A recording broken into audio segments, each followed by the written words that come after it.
Okay, sa isa-isip natin. 1 to 5 pa rin, mamimili tayo ng sagot dun sa kahon. Nakita niyo yung isa-isip natin? Hindi ka pa nga ano tapos. Yan. So, pagkatapos ng isa-isip natin, sa gawa natin, ayan, para dun sa inyong assignment, ayan,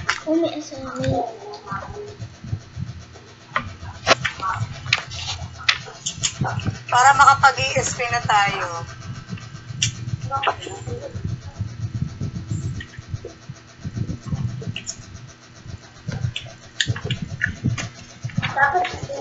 Okay, parang sumobra na yata tayo. Ayan, nasagutan na natin yung 1 linggo.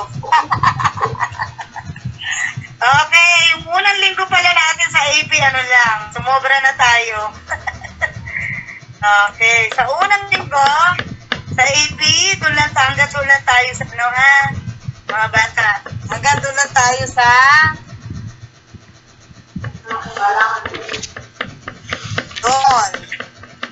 doon sa kasdagang gawain, doon sa guguhit kayo na pinaka-paborito ninyong bahagi ng inyong komunidad. Okay.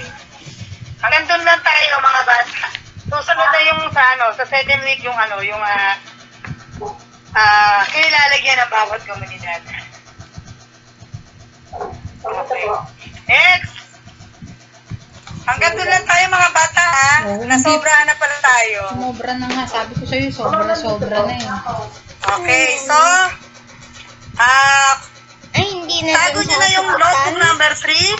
Okay, sa modules, ano na tayo? ESP. Pero bago yan, mag-break muna tayo. Ayan, break muna tayo. Okay, so about time? 10:41. Okay, so, 10:50. Ayan, 10:50. Start, 11, mag-aano na tayo, balik tayo ng 11. Break muna tayo. Repeatan mo Yan. muna to. So, Kumain yung ka mga gusto muna. nyo tapusin dun sa module, Kumain ka muna. week 1, pwede nyo sagutan. Kasi yung pang-ipit yan yung karton. Break muna, break. Ayun po sa ilalim. Ito na lang. Teacher, Yes! mag-ano pa po Kunin mo yung tayo? kutsara, kakain ako ng gusto. Puso po dito yung baka bumagsak. Teacher? Okay, ESP tayo, anak. Susunod natin, ESP. Break muna tayo, break. Inom kayo ng water.